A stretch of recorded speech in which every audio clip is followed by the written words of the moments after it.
യുഎഫ champions ലീഗിൽ നടന്ന super പോരാട്ടത്തിൽ റയൽ മാഡ്രിഡിനെ പരാജയപ്പെടുത്തി ലിവർപൂൾ. ആൻഫീൽഡിൽ നടന്ന മത്സരത്തിൽ ലിവർപൂൾ എതിരില്ലാത്ത ഒറ്റ ഗോളിനാണ് വിജയിച്ചത്.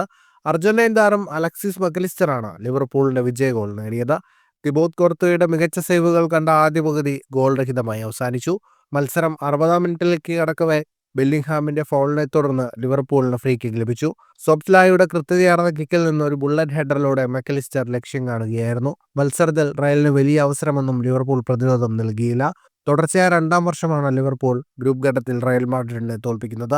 പ്രീമിയർ ലീഗിലെ കഴിഞ്ഞ മത്സരത്തിൽ തോൽവികൾക്ക് വിരാമം കൊടുത്ത് വിജയവഴിയിൽ തിരികെ എത്തിയതിനു പിന്നാലെ റയലിനെതിരെയുള്ള വിജയം അർനെ സ്ലോട്ടിന്റെയും സംഘത്തിന്റെയും ആത്മവിശ്വാസം കൂട്ടും. മത്സരത്തിലെ കണക്കുകളിലേക്ക് വന്നാൽ 57% ബോൾ പൊസിഷൻ റയൽ മാഡ്രിഡിനായിരുന്നു. 7 ഷോട്ടുകൾ മാത്രമാണ് റയൽ മാഡ്രിഡിന് തൊടുക്കാനായത്. 2 ഷോട്ടുകളാണ് ഓൺ ടാർഗറ്റിലുണ്ടായിരുന്നത്.